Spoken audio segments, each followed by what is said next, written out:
കുട്ടികളും ഭയങ്കര ബുദ്ധിമുട്ട് ചെയ്യുന്ന ഒരു കാര്യമാണ് ബാങ്ക് റെക്കൺസിലിയേഷൻ സ്റ്റേറ്റ്മെന്റ്. അത് കുറച്ച് എളുപ്പത്തിൽ ട്രിക്കായിട്ട് ലോജിക്കൊന്നും അധികം ഉപയോഗിക്കാതെ ട്രിക്ക് ലേസിൽ നമുക്ക് പഠിച്ചു നോക്കിയാലോ? ഓക്കെ, എടവാടാ നാളെ എക്സാമിന് എഴുതേണ്ടതല്ലേ? Items to be added with cash book balance. അതായത് ക്വസ്റ്റ്യനിൽ ക്യാഷ് ബുക്ക് ബാലൻസ് തന്നിട്ടുണ്ടെങ്കിൽ നമ്മൾ ബാങ്ക് റെക്കൺസിലിയേഷൻ സ്റ്റേറ്റ്മെന്റിൽ എന്ത് വെച്ചാൽ തുടങ്ങുക? ക്യാഷ് ബുക്ക് ബാലൻസ് വെച്ചാൽ തുടങ്ങുക അല്ലേ? അപ്പൊ ആ ക്യാഷ് ബുക്ക് ബാലൻസ് ആണ് തന്നിട്ടുള്ളതെങ്കിൽ നിങ്ങൾ അതിനോട് എന്തൊക്കെ ആഡ് ചെയ്യണമെന്ന് ആദ്യം അറിഞ്ഞിരിക്കണം. എന്തൊക്കെ ആഡ് ചെയ്യണം നോക്കൂ. Cheque issued but not presented, interest allowed by the bank. Interest, dividend, commission തുടങ്ങിയ നമ്മുടെ ഇൻകം ബാങ്ക് കളക്ട് ചെയ്താൽ, അതായത് കളക്റ്റഡ് ബൈ ദ ബാങ്ക്, അതും നമ്മൾ ആഡ് ചെയ്യണം. Direct deposit made by the customer, നമ്മുടെ കസ്റ്റമർ ബാങ്കിൽ ഡയറക്റ്റ് ഡിപ്പോസിറ്റ് ചെയ്താൽ അതും ആഡ് ചെയ്യണം. ഇതെങ്ങനെ ഓർത്തിരിക്കും? എളുപ്പത്തിലല്ലെങ്കിലും ഒരു കോഡ് നമുക്ക് പഠിച്ചു വെക്കാം. ഇൻട്രസ്റ്റ് അലോ ചെയ്യാൻ വേണ്ടി ഇഷ്യൂ ഉണ്ടാക്കിയ ഒരു ചെക്കൻ, ഇൻട്രസ്റ്റ് അലോ ചെയ്യാൻ വേണ്ടി ഇഷ്യൂ ഉണ്ടാക്കിയ ഒരു ചെക്കൻ ഇൻട്രസ്റ്റും ഡിവിഡന്റും കമ്മീഷനും ഒക്കെ കളക്ട് ചെയ്ത സമയത്ത് ഡയറക്ട്ലി ഡെപ്പോസിറ്റ് ചെയ്തു. ഇൻട്രസ്റ്റ് അലോ ചെയ്യാൻ വേണ്ടി ഇഷ്യൂ ഉണ്ടാക്കിയ ഒരു ചെക്കൻ,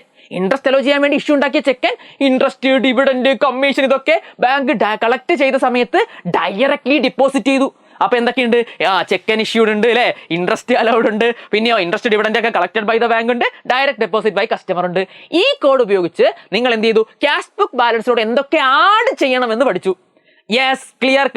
അപ്പൊ നിങ്ങൾ എന്ത് ചെയ്യുക? BRS വരയ്ക്കുക, അതിൽ balance as per cash book എന്ന് ആദ്യം എഴുതുക. എന്നിട്ട് എന്ത് ചെയ്തു?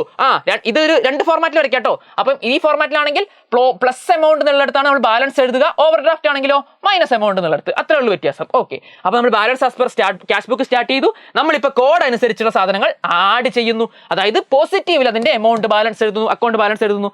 ഓക്കെ, ഇനി എന്തൊക്കെ ലെസ് ചെയ്യണം സാറേ?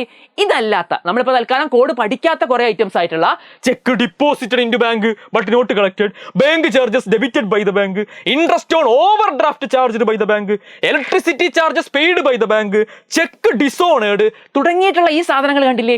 ഇവന്മാരെ നമ്മൾ എന്ത് ചെയ്യണം? ലെസ് ആണ് ചെയ്യേണ്ടത്. പഠിച്ചു വെച്ചോ, ഇവന്മാരെ പഠിച്ചു വെച്ചോ. ഇത് നമ്മൾ കോഡ് ഉപയോഗിച്ച് പഠിച്ചു. ഇതല്ലാത്ത ഇവന്മാർക്ക് വേറെ കോഡ് വേണ്ടല്ലോ. അപ്പൊ ഇതെന്ത് ചെയ്യുക? നമ്മൾ എന്ത് ചെയ്യുക? ലെസ് എന്ന രീതിയിൽ നമ്മൾ ഓർത്ത് വെക്കുക. ക്ലിയർ ആണോ? അപ്പൊ ക്യാഷ് ബുക്ക് സ്റ്റാർട്ട് ചെയ്താൽ നമ്മൾ ആദ്യം ക്യാഷ് ബുക്കിൽ തുടങ്ങുന്നു, ഈ കാര്യങ്ങൾ ആഡ് ചെയ്യുന്നു, ഈ കാര്യങ്ങൾ ലെസ് ചെയ്യുന്നു. എന്നിട്ട് നമ്മൾ എന്ത് ചെയ്യുന്നു? ടോട്ടൽ ഈ കോളം കൂട്ടി ബാലൻസ് ചെയ്യുമ്പോൾ നമുക്ക് കിട്ടുന്നതാണ് ബാലൻസ് ആസ് പെർ പാസ്ബുക്ക്. മറ്റേ ഫോർമാറ്റിലായാലും നിങ്ങൾ എന്ത് ചെയ്യാം? ആഡ് ചെയ്യേണ്ടത്, ലെസ് ചെയ്യേണ്ടത് ആഡ് എന്നിട്ടും ലെസ് എന്നിട്ടും എഴുതേണ്ടതാണ്. ഈ ഫോർമാറ്റാണ് കുറച്ചും കൂടി എളുപ്പം. കാരണം ഇവിടെ ഓവർ ഡ്രാഫ്റ്റ് തുടങ്ങി കഴിഞ്ഞാൽ ആകെ എന്ത് ചെയ്താൽ മതി?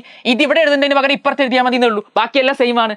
മറ്റേത് അത് പ്രശ്നമാണ്. അതുകൊണ്ട് ഈ ഫോർമാറ്റ് പഠിച്ചു വെക്കുന്നതാണ് കുറച്ചും കൂടി ബെറ്റർ. ഇനി ക്യാഷ് ബുക്ക് ബാലൻസിന് പകരം പാസ്ബുക്ക് ബാലൻസ് ആണ് ക്വസ്റ്റ്യൻ തന്നേക്കുന്നെങ്കിലോ, അതായത് തുടങ്ങുന്നത് balance as per cash book അല്ലേ ഇവിടെ, അതിന് പകരം ബാലൻസ് ആസ് പെർ പാസ്ബുക്ക് ആയിരുന്നെങ്കിലോ, ഒന്നും പ്രശ്നമില്ല.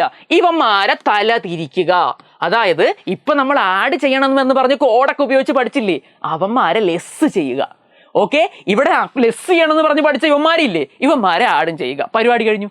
അപ്പോൾ balance as per cash book ആണ് തുടങ്ങുന്നതെങ്കിൽ നമ്മൾ പഠിച്ച കോഡൊക്കെ ഉപയോഗിച്ച് ആഡ് ചെയ്യുക, ഈ സാധനങ്ങളൊക്കെ ലെസ് ചെയ്യുക. പക്ഷെ ബാലൻസ് ആസ് പെർ പാസ്ബുക്കിലോട്ട് മാറിക്കഴിഞ്ഞാൽ, അതായത് ക്വസ്റ്റ്യനിൽ നമുക്ക് തന്നേക്കുന്നത് ബാലൻസ് ആസ് പെർ പാസ്ബുക്ക് ആണ് തുടക്കത്തിൽ. ഓക്കെ, അങ്ങനെയാണെങ്കിൽ എന്തൊക്കെയാണോ നിങ്ങൾ ആഡ് ചെയ്തത്, കോഡ് ഉപയോഗിച്ച് ആഡ് ചെയ്തത്, അതിനെ ലെസ് ആക്കുന്നു. എന്താണോ ലെസ് ചെയ്തത് അവന്മാരെയൊക്കെ ആഡ് ആക്കുന്നു. നേരെ തലതിരിക്കുന്നു, പ്രശ്നം തീർന്നു. അപ്പൊ അവസാനം ആര് വരും? ഇവിടെ പാസ്ബുക്കിൽ തുടങ്ങി കഴിഞ്ഞാൽ അവസാനം ആര് വരും? ബാലൻസ് ആസ് പെർ ക്യാഷ് ബുക്കിൽ അവസാനിക്കും. ഓക്കെ, ഇനി ബാലൻസ് ആണെങ്കിൽ പോസിറ്റീവില്, ഓവർ ഡ്രാഫ്റ്റ് ആസ് പെർ ആണെങ്കിൽ നെഗറ്റീവില്. ഇത്രേ ഉള്ളടാ, സിമ്പിൾ ആടാ. ഇതിനാണോ നിങ്ങൾ ഇത്ര വലിയ ബുദ്ധിമുട്ടി ഒരു വലിയ സാധനം പോലെ ചിന്തിച്ചത് അല്ലേ? അപ്പൊ എന്ത് ചെയ്യുക? നിങ്ങളുടെ ട്രിക്ക് ഉപയോഗിച്ച് പഠിപ്പിക്കുക എന്നുള്ളതായിരുന്നു ലക്ഷ്യം. ഇതിന്റെ ലോജിക്കും കാര്യങ്ങളും ഒന്നും ഇവിടെ നമ്മൾ എക്സ്പ്ലെയിൻ ചെയ്തിട്ടില്ല. അപ്പൊ ഇത് വളരെ കുറഞ്ഞ സമയമുള്ളൂ നമുക്ക് അല്ലേ, അതുകൊണ്ടാണ് നമ്മൾ ഇങ്ങനെ ലോജിക്കും അത് എക്സ്പ്ലെയിൻ ചെയ്യാതെ പഠിപ്പിച്ചത്. സോ നിങ്ങൾക്ക് യൂസ്ഫുൾ ആയിട്ടുള്ള മറ്റ് കണ്ടന്റുമായിട്ട് ഇനിയും വരും, മറ്റൊരു വീഡിയോയിൽ കാണാം. അതുവരെ ബൈ.